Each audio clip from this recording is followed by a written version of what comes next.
This is the Marketing Agency Power Hour, and I'm your host, Cal Wilder. Each week, we'll power through discussions on business challenges, success stories, and game-changing strategies. This show is sponsored by SmartBooks, provider of bookkeeping and accounting for marketing agencies. Let's get started.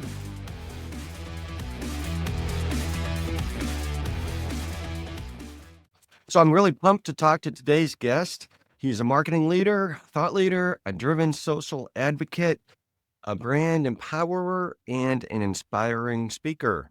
He's a cause-focused communicator with years of experience developing strategies that amplify brand purpose.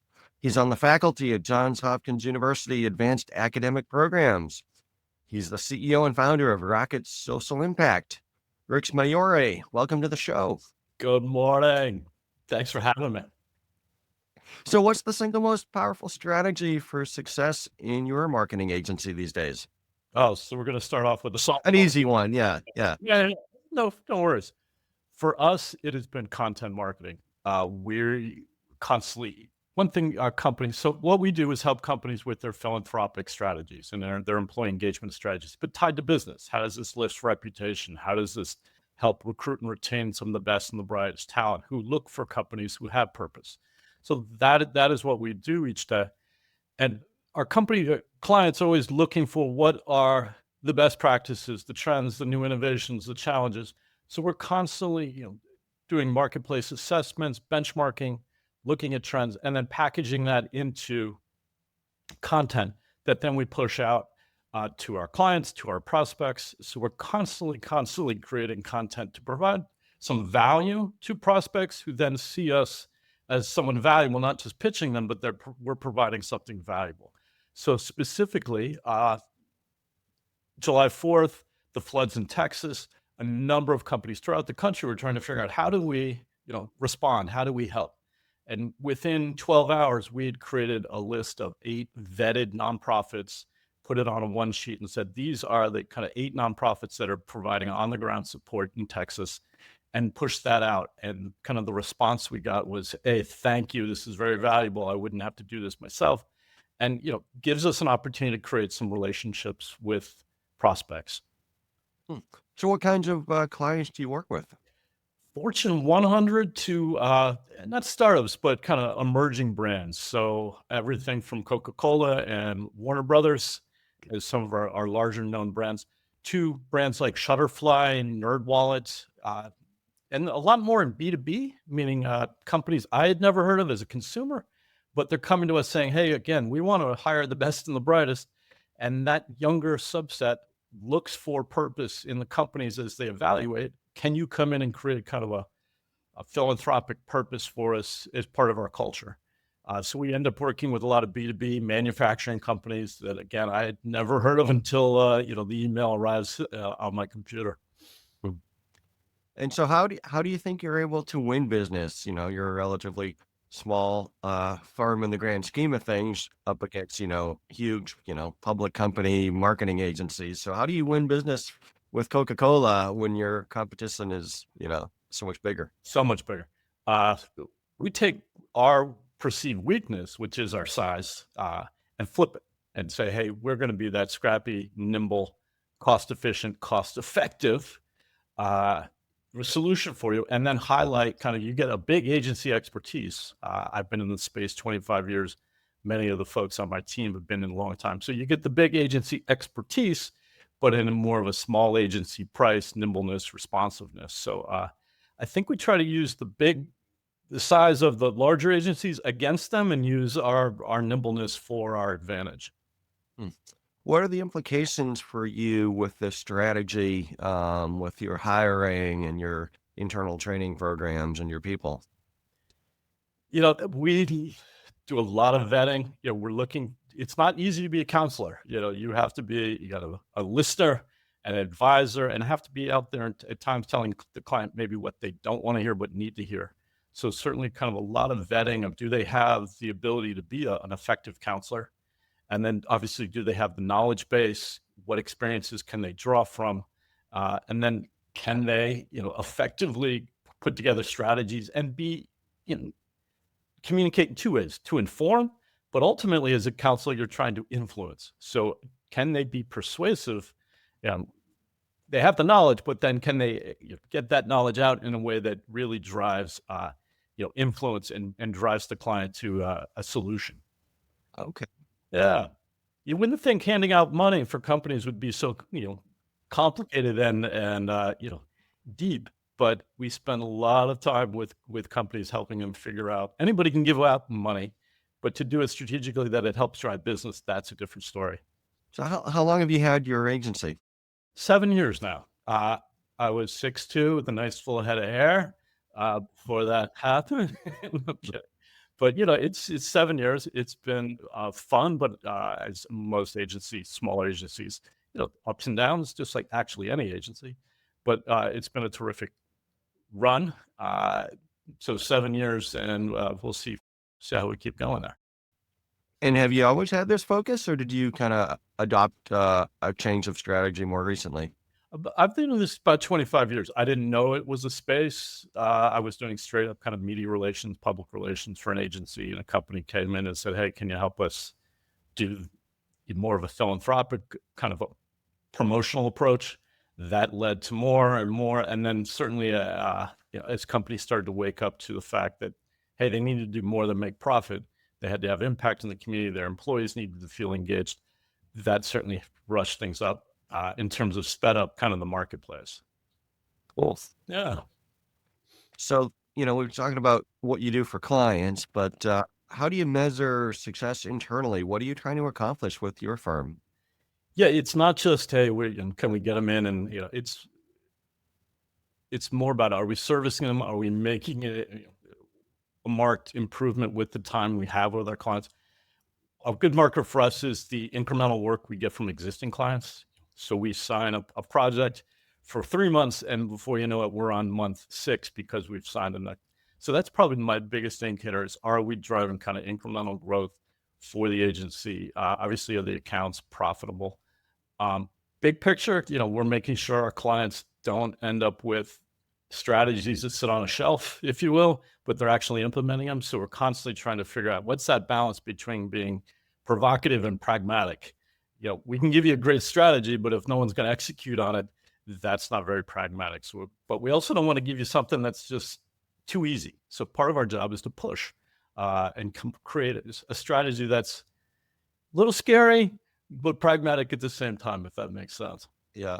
Yeah. How do you stay on top of the shifting consumer sentiments, right? I mean, there's Sure. Yeah. examples over the past couple of years where somebody was really popular and they, got a lot of social credit for whatever their business or they were doing. Yeah. And then, a couple months later, they're way out of favor. Right. And there's a lot of Yeah. backlash against companies they're associated with. It's Um, really, certainly in this time where everyone has, their own megaphone to talk, we've seen some companies, Wayfair being one, I don't mean to call them out, but let's talk specific examples where their employees walked out of the building of their own building to protest the company providing beds to shelters at ICE facilities along the southern border in Texas. The employees weren't okay with that. Uh, the company was caught flat-footed. They had employees leave the building to protest against leadership, which is pretty unusual, but I don't think that would have happened when I was 25, but the 25-year-olds now have no problem doing that. So trying to make sure that our clients don't step on landmines with what are you taking a position on some of these very controversial social issues in a very polarized country? Is it worth it? And what are you hoping to get out of this? Now, some companies don't care. Patagonia does not care what you think of them. They will put their foot down and be very clear on kind of what they stand for. Other companies a little more nuanced, and you're certainly seeing that with the Trump administration. They're going a little quiet because they don't want to incur the wrath of kind of government investigations, government research, and certainly potentially loss of government funding. Yeah, Yeah, it's tough. I try to keep my head down most of the time. Sometimes I can't help it, but try to keep my head down because it seems like it's a no-win situation. Half the people are gonna not like whatever you say. it does get challenging, certainly for companies that want to and feel they should have a point of view. At the same time, they're looking at the bottom line, saying, could this jeopardize it?" Now, the challenge for a lot of companies is their employees are inside saying, "We need to do something. As a company, we need to do something." So there's a push pull that leadership gets caught in, and a lot of times we get brought in to say, "Hey, how do we get through this landmine without stepping on anything?"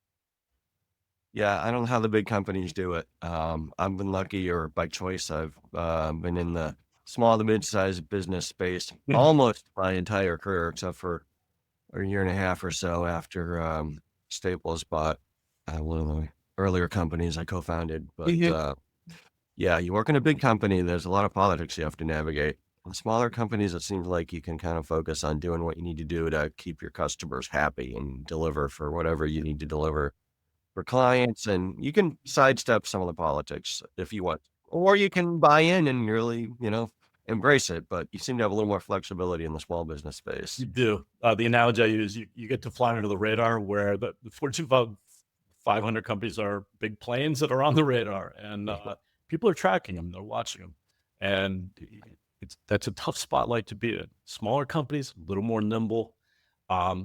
Now we're not talking about money. It's not about who's donating the most. It's really about, what are you doing with these dollars to help drive business, be it reputation, uh, as I mentioned, employee recruitment, retainment, building a better culture so folks want to stay. So you cut down the churn rate of employees. We get hired, strangely, by a lot of banks to help cut down the churn rate of tellers.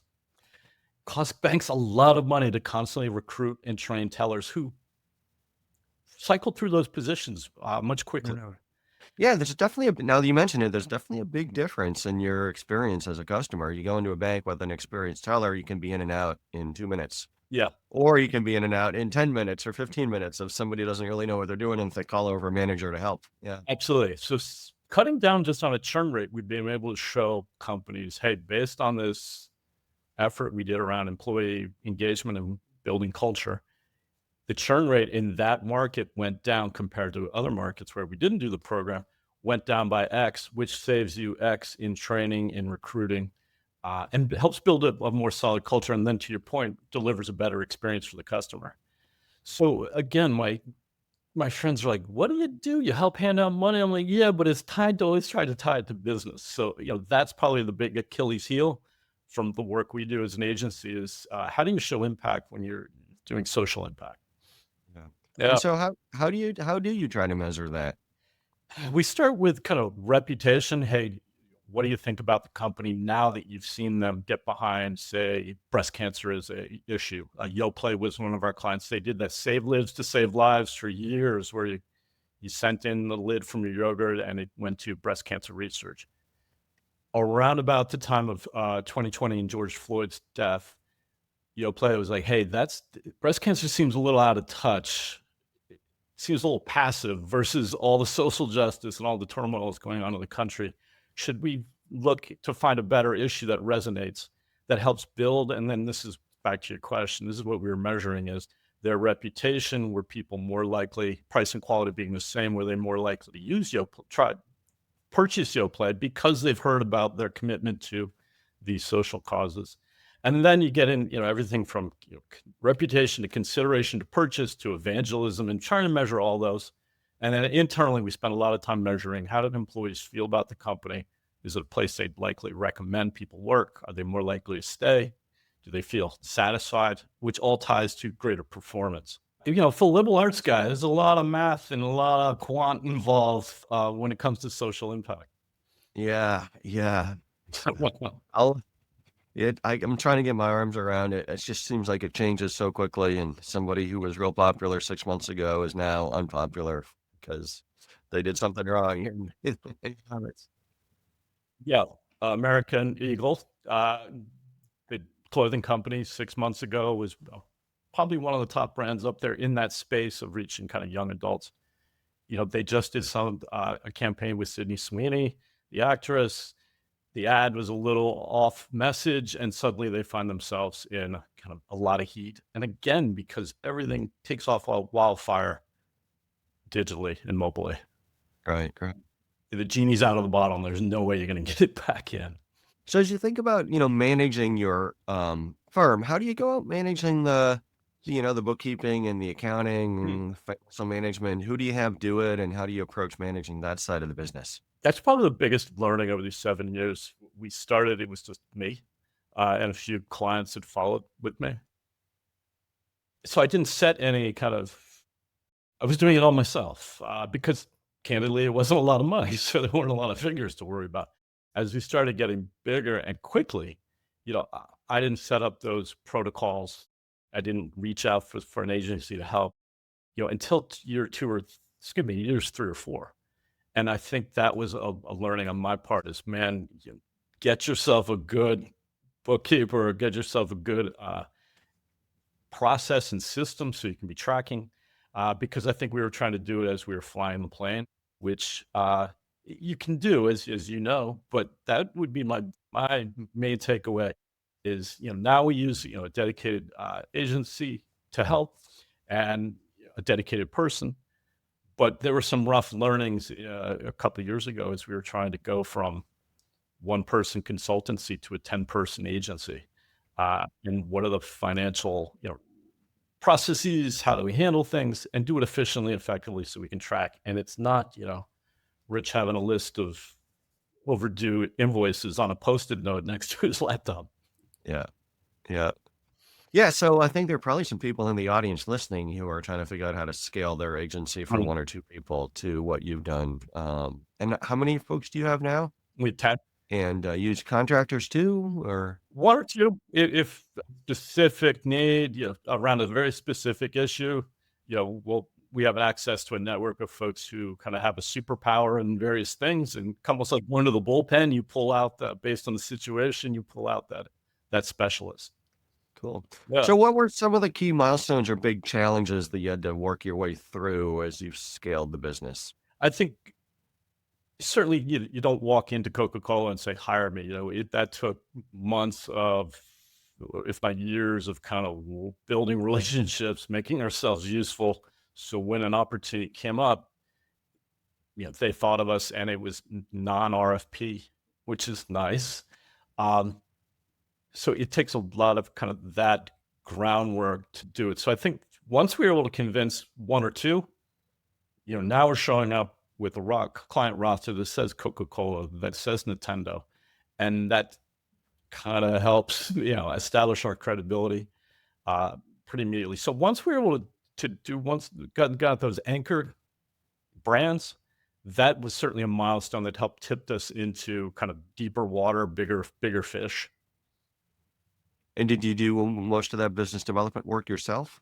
Yeah, I'm hustling, I just like probably everybody who's listening, we're hunters and we're wired that way. And so we eat what we kill and we are out there constantly trying to look for work, look for opportunities, but also build relationships. We have a group, what we call Purpose Forward. It is young leaders at companies, about 30 or 40. They get together once a quarter that we facilitate to talk about their challenges, talk about trends in the marketplace, talk about their professional challenges.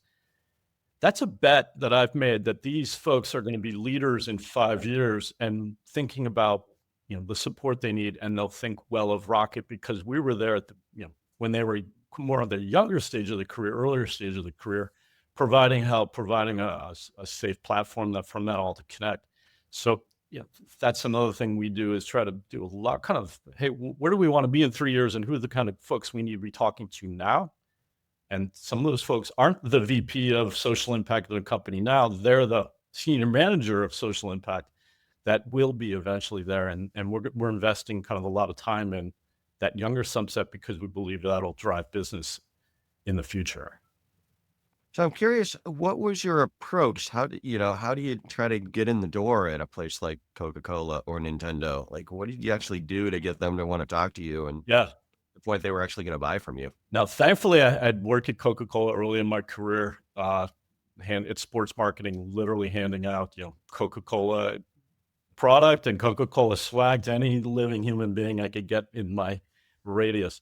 Uh, Generally, we track the companies, see what they're talking about, see where they're doing in terms of social impact or employee engagement, And then as back to my earlier point around content marketing, then we'll create very specific content around. So for Coca-Cola, we said, hey, here's some of the trends around kind of coordinated volunteerism throughout the country. You're based in Atlanta, but they have Coca-Cola facilities and bottling plants throughout North America. How do you get them all to kind of rally was the question that um, they had that we were seeing that they weren't able to solve. And we came in and gave them some content and some initial thinking for free. They said, obviously they know what they're talking about. Let's go with rockets. So I think it's constantly tracking and then looking for where can we be valuable, where can we be helpful, what can we solve for our clients that I'm sure every marketing agency lead is trying to figure out is, what's the pain points and how do we solve it in the most creative and efficient, i.e. cheaper way than others. Yeah. Yeah. So you just worked hard. Yeah. It does feel, and I'm sure maybe you feel like it, it's a treadmill, right? We're constantly on Yeah. this running. Yeah. Sometimes the speeds are higher, sometimes they're a little lower, but there's a constant. So what excites you about the future of the industry or your firm in particular? What we're seeing is the younger generation certainly cares about kind of companies' point of view and purpose. And what I mean by purpose is, what do you stand for besides making money? Are you here to, rally consumers and other companies around the social cause? Are you here to help drive innovation around solutions around social causes? So for me, it's exciting that the younger generation is like, it's not table stakes. When I was younger, it was like, yeah, you wrote a check because it was a good thing to do. Now it is baked into companies' DNA. Now it is baked into the business operations of, hey, what is our point of view? What is our purpose outside of that? Making money. And the younger generation, that is a must have. It is table stakes, and that's what they're looking for in companies. So they're really pushing companies to do more.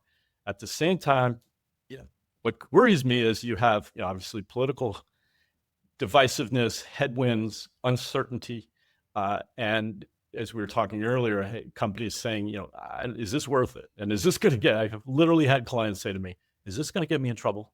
And you're like, Well, yeah, it's that would be I'd say that would be one of the things I'd ask. I mean, absolutely, it's one thing to, it's easy to put up a yard sign, or a background on social media, but are you alienating half the world when you do that? And are you really accomplishing anything, right? Like actually doing anything to help people? Like, how do you balance the actual, you know, advocating for something you think is a cause people should be aware of or raise awareness for, like morally it's something we feel like we should support versus actually, contributing money, contributing employee hours, spending time and effort and resources on actually doing something, not just raising awareness. yeah. That's probably where we spend the bulk of our time is saying, hey, company, these are the issues you're going to focus on philanthropically. You could say yes to everything. We have one client that gets about 100 requests a week for funding from various nonprofits and communities. You can't say yes to everything. So being very focused, saying our issue is STEM and making sure kids the age from disadvantaged communities from the age of 16 to 20 have access to STEM education. That is your focus. Anything outside of that focus, unless it's maybe tied to an episodic moment like a disaster response, is a no. You just have to say no. So you can focus more on the things and have deeper impact with your limited resources. And I just don't mean money, your time, your bandwidth, your voice, as you just mentioned, like, hey, are we going to get in front of this and talk about it or not? So really helping the company stay focused. It gives me great pleasure when our clients start saying no a lot more to philanthropic requests, because that hopefully that means they're saying yes to the right things and no to things that really don't align with the strategy. So how should a company figure out what to say yes to?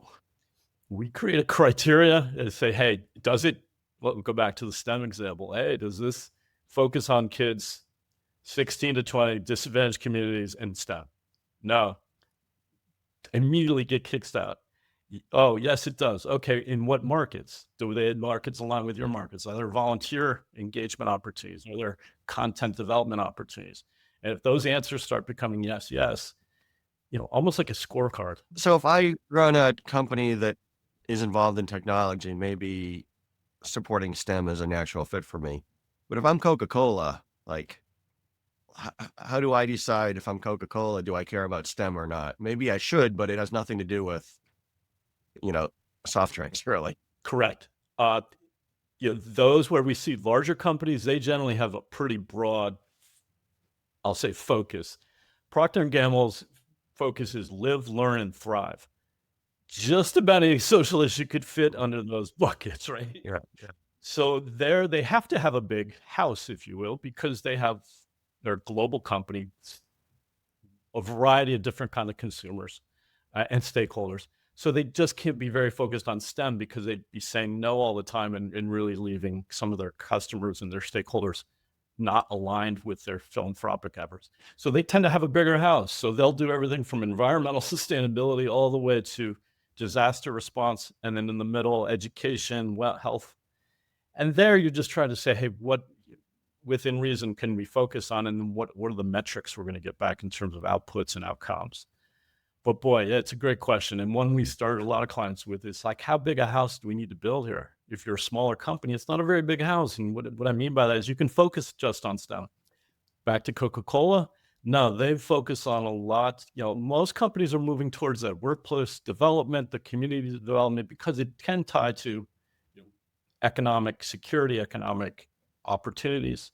And they can make a case, hey, that's tied to business. If we can be a catalyst for better economic outcomes in communities, that's going to help rising tide lift all boats, but certainly the Coca-Cola battleship. Yeah.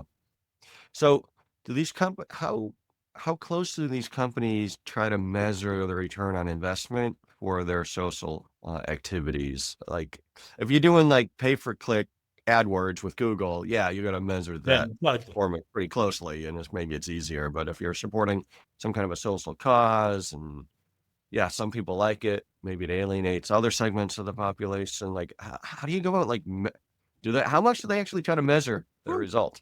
Yeah, it has been the Achilles heels of kind of the work we do. It's tough. You're talking about behavioral change. If we're talking about, hey, we did a program with Gillette on prostate cancer. But what Gillette wanted to know is, hey, how are we measuring this?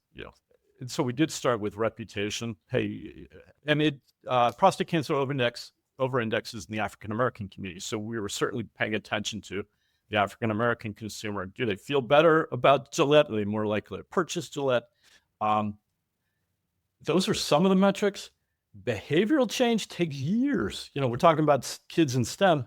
It might be 5 or 6 years before the fruits of all that effort of teaching them STEM show up in them getting a job and doing something in STEM. So back to your question, it tends to be more about outputs. How many people did we reach? How much money did we hand out? How many communities did we show up in?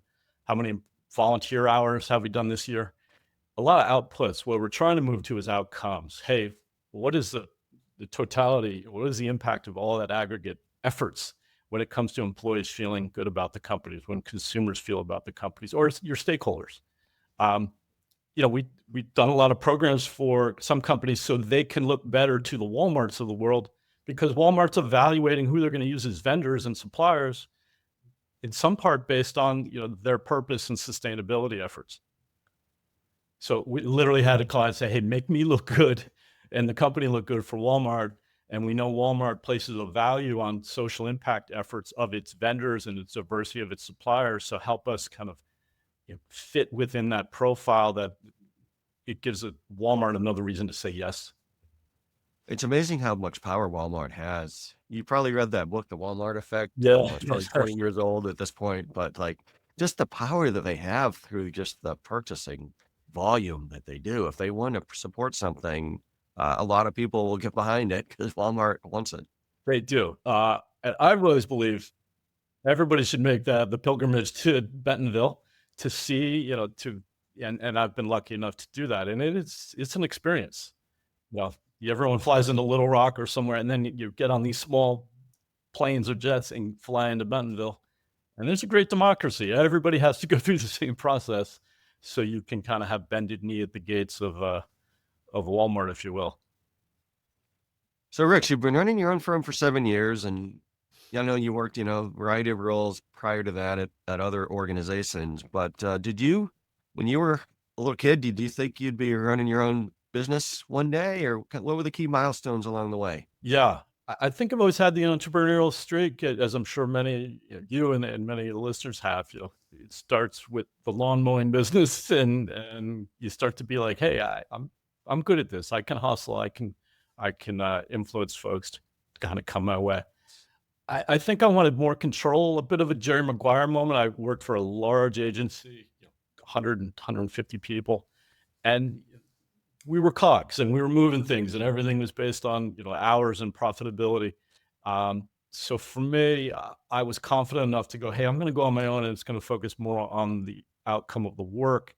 And again, more like Jerry Maguire, a little more time with clients, a little more relationship building.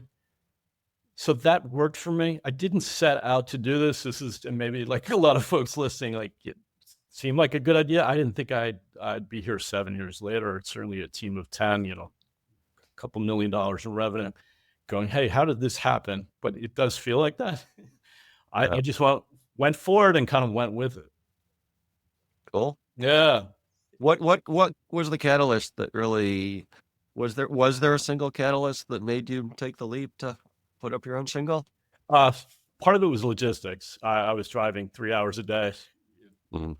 Yeah, and into Boston from where I live. And you and I think near close to each other. So an hour and a half in the car, just thinking, there's got to be a better way. And this is before obviously hybrid and remote were really kind of possibilities. So I think it was for me of what am I doing? Uh, and so I think it got so much. I thought about it for years, but I think I finally reached a tipping point of like, well, I need to do this, or I need to go find another gig in another space, because this isn't working. This isn't what life's about, ideally. I yeah. I mean, I've been lucky Hmm. for the past 20 years or so. I haven't had much of a commute. If I commute somewhere, it's because I'm going to go meet with a client or a Yeah. prospective client, but I'm not having to get into downtown Boston or Cambridge on a regular basis. But I remember years ago, yeah, spending 2.5 hours a day commuting it was like a waste. Your life was slipping away. You couldn't even listen to podcasts because there were no podcasts Or back in the it day, was, right? You listen to like local radio or yeah, and maybe audiobooks became available at some point along the way, but yeah, yeah. you're right. I had my fill of NPR and sports radio, uh, because that's really the only option. So it did become a life choice. I'd get up so early that I'd leave my kids notes, you know, on their lunches. Unbeknownst to me, my daughter was collecting and saving those notes, and one night showed me this little box of crumpled up Post-it notes. She thought it was awesome, and it was. I thought it was a terrible indictment on me of like, she's like, "Here's my memories of my dad," and it's a bunch of Post-it notes saying, "Have a great day." So I do think, for me, it became a sweet Moses. What am I doing? And it forced me to make a decision, and I decided to bet on myself and take, and some clients came with me initially, which was key, to have a few anchor clients right away. Uh, but boy, yeah, it wasn't easy, and there was a lot of thinking over it, and then I finally kind of pulled the trigger. Cool. When we spoke the other day, you mentioned you were interested in exploring how to connect with other agency owners or peer groups, something like that. Yeah, absolutely. I Yeah. think, being a smaller shop, I'm always, and it's not just talking to agencies that do the same subject matters as, but more just overall, you know, checking in on each other. How you doing? Certainly in these economic headwinds and uncertainty, it's like, "Whoa, how are you surviving? Hey, are your kids down to 2 meals a day until things get better?" Things like that. So I find that helpful when I do Chamber of Commerce kind of meetings, or uh, kind of online forums of small agencies, just to hear how they're doing, commiserate, hear ideas. Again, we might be in a totally different space issue wise, but the fundamentals are very similar. And how do you, learn from that? How do you know there's a safe place? Last couple months are tough for us, because of, again, the economy and uncertainty, and the kind of the pall the Trump administration has put on companies to speak out around certain issues. And I was able to talk to some agency owners who had no idea about that, but they know how, the P&L and how to survive tough times and what you need to do. Um, so that was really helpful for me. So I find it inspiring. I find it informative. I find it therapeutic.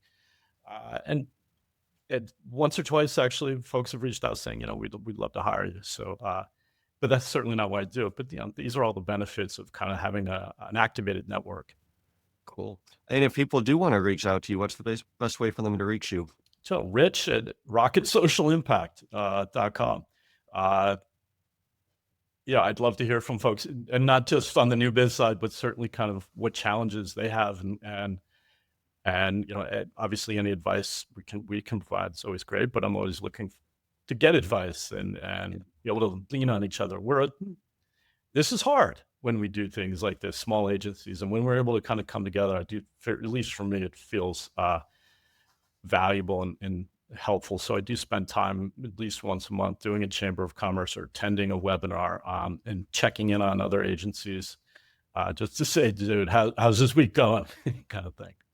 Yeah, I've, kind of forayed into this podcast for the Marketing Agency Power Hour, but also can envision longer term, potentially starting some peer groups or something that, connects people within the community more than just, listening to a podcast. So something on my radar, I may Yeah. roll out in the next few months. Dude, We'll I see. think you'd crush it. I think certainly in these kind of work from home hybrid environments, good to see other folks and not commiserate, but deal with and talk versus how we used to go to the office every day. And some of that was accomplished in the hallways, conversations, drop-bys in the office, individual. Yeah, not much of that's happening anymore. Yes, well, we turn to this, and I'm having my coffee, and you probably have yours, and it's virtual, but you got to go a little extra step. And I think anybody who can be a valuable convener like you are, really deepens their relationships with folks, and people are drawn to it because they do want to do it. They just need a reason, and they need a platform that they feel is going to be kind of worth the time, which this is. Yeah. Dude, I vote yes for you. Okay. We're gonna create a media empire. So, Rich, what do you like to do outside of work? Outside of work, I got into, strangely, town politics. So I was a town selectman because my life wasn't complicated and hard enough. I did that for 8 years and really stepped down, just thinking, wow, this is hard and democracy is messy. And from New England, you are too. So we'd still do town meetings. Town meetings, stay up until midnight, debating issues for the town. It is raw democracy. And after 8 hours of sitting there, you're like, communism has its benefits. Like, now we can get out of here in 15 minutes. So I did that. I got out of that, but I found that rewarding to provide some solutions and some thinking and impact in the community where I live. Lacrosse referee, again, I seem to find these things that have some kind of inherent conflict to them.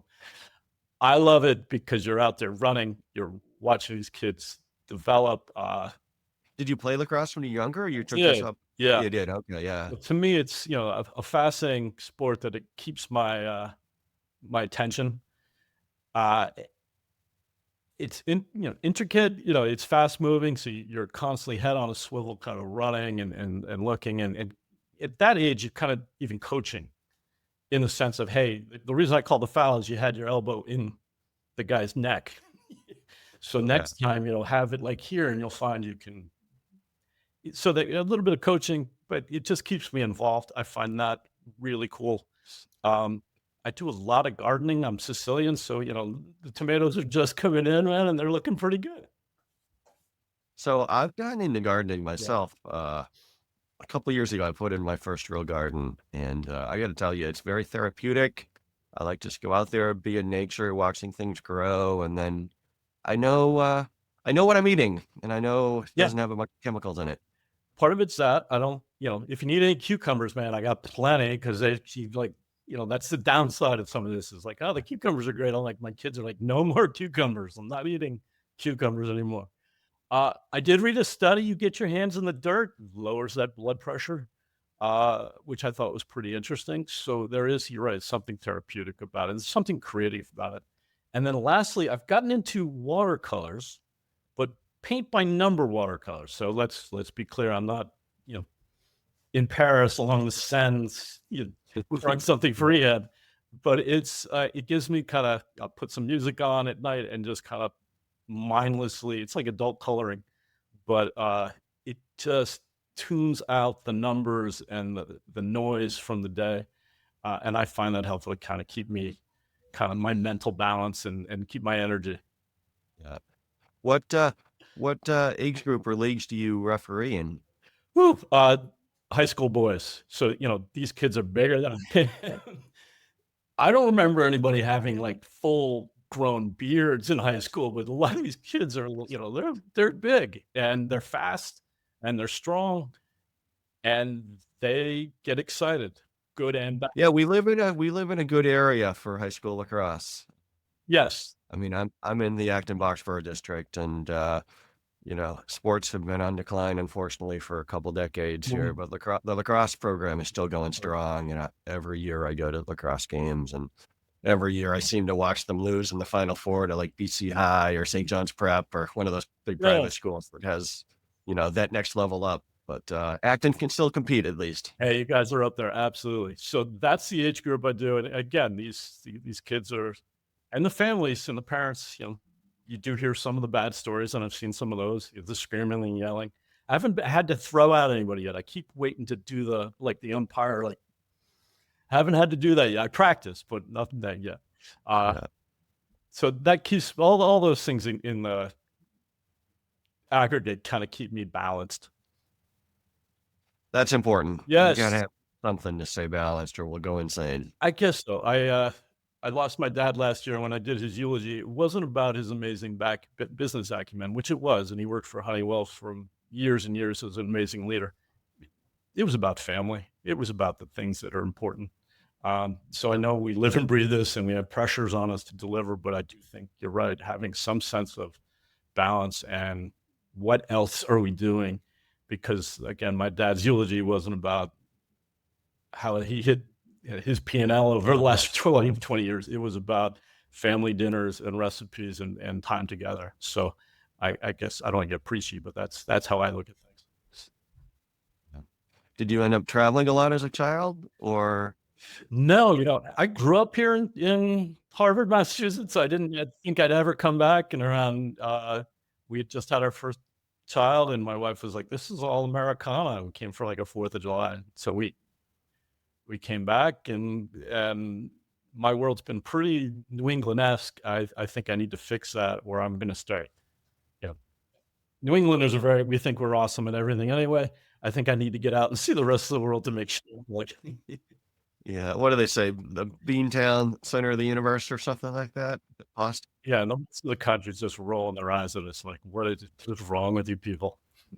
One of my business partners, longtime business partner, Nate Wolfson, the Wolfson family, they were in Harvard. You know them? I do. I remember Yeah. Nate when he was a youngster, and I know his family. Uh, Yeah.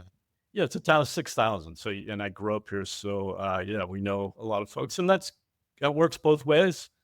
My townie friends are trying to get me to join the local volunteer fire department, and I'm like, don't really want anything happening to for $50 a fire. So it all comes back to finding something you love to do, and then putting the thousands of hours into perfecting that craft, but not losing sight of kind of the other things in your life, like family and what's important beyond work. Yeah, absolutely, Rich. I really appreciate you coming on the show. Definitely. You share a lot about, how you approach the business, your clients, trying to have an impact in the world, and everything else we talked about. So thank you so much for your time. Really appreciate it. Absolutely. Enjoyed it. For those listening, if you've enjoyed this, or you want to connect directly with Rich, he's looking to build connections in the marketing agency community. So feel free to reach out directly, or at least share the fact this podcast is just let's get it in the hands of as many agency owners as possible to share good information. So thanks again, Rich. Absolutely. Have a great day.